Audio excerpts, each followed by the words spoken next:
Hello everyone, कैसे आप सब। आप सबका अपने चैनल में स्वागत है। आज मैं आपको एक कहानी सुनाने जा रहा हूँ। इस कहानी का टाइटल है दो मछलियाँ और एक मेंढक। यह कहानी पंचतंत्र की कहानियों में से ली गई है और इसके लेखक हैं पंडित विष्णु प्रसाद शर्मा। तो चलिए शुरू करते हैं। एक तालाब में दो मछलियाँ रहती थी। एक थी शतबुद्धि अर्थात 100 बुद्धियों वाली, दूसरी थी सहस्त्र बुद्धि 1000 बुद्धियों वाली। उसी तालाब में एक मेंढक भी रहता था। उसका नाम था एक बुद्धि। उसके पास एक ही बुद्धि थी, इसलिए उसे बुद्धि पर अभिमान नहीं था। शतबुद्धि और सहस्त्र बुद्धि को अपनी चतुराई पर बड़ा अभिमान था। एक दिन संध्या समय तीनों तालाब के किनारे बातचीत कर रहे थे। उसी समय उन्होंने देखा कि कुछ मछुआरे हाथों में जाल लेकर वहां आए। उनके जाल में बहुत सी मछलियां फंसकर तड़प रही थी।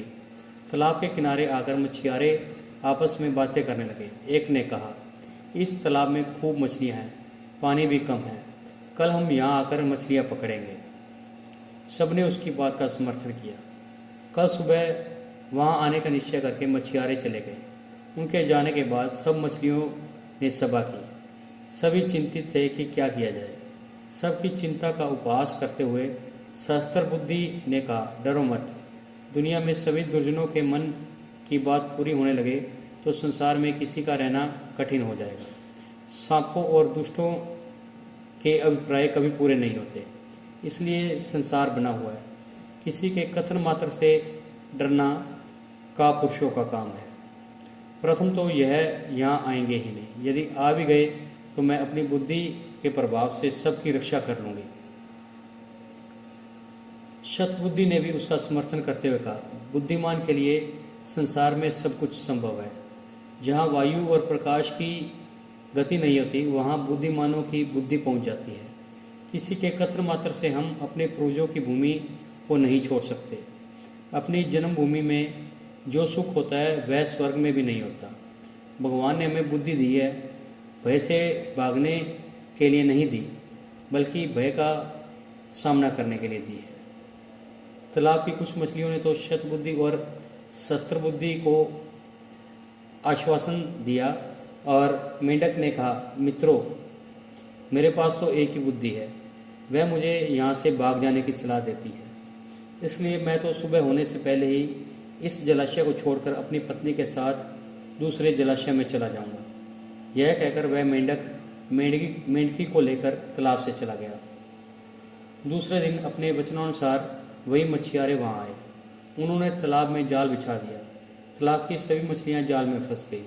शतबुद्धि और सहस्त्र बुद्धि ने बचाव के लिए बहुत से पैंतरे बदले, किंतु मछुआरे भी अनाड़ी न थे। उन्होंने चुन चुन कर सब मछलियों को जाल में बांध लिया।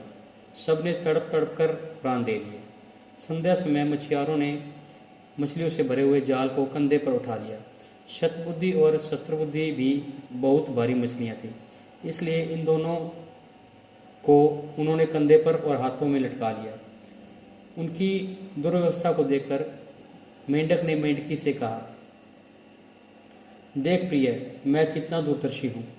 जिस समय शतबुद्धि कंधों पर और सहस्त्र बुद्धि हाथों में लटक रही है, उस समय मैं एक बुद्धि इस छोटे से जलाशय के निर्मल जल में सानंद विहार कर रहा हूँ। इसलिए मैं कहता हूँ कि विद्या से बुद्धि का स्थान ऊंचा है और बुद्धि में भी सहस्त्र बुद्धियों की अपेक्षा एक बुद्धि होना व्यवहारिक है। इस कहानी से हमें सीख मिलती है कि विद्या से बुद्धि का स्थान ऊंचा है और बुद्धि में भी सहस्त्र बुद्धि की अपेक्षा एक बुद्धि होना अधिक व्यवहारिक है। तो आपको ये कहानी कैसी लगी? अगर कहानी पसंद आई तो वीडियो को लाइक कीजिए, शेयर कीजिए और चैनल को सब्सक्राइब कीजिए और बेल वाला बटन ज़रूर दबा दें ताकि हम ऐसी कोई और कहानी डालें तो उसकी नोटिफिकेशन आपको मिल जाए। Thank you.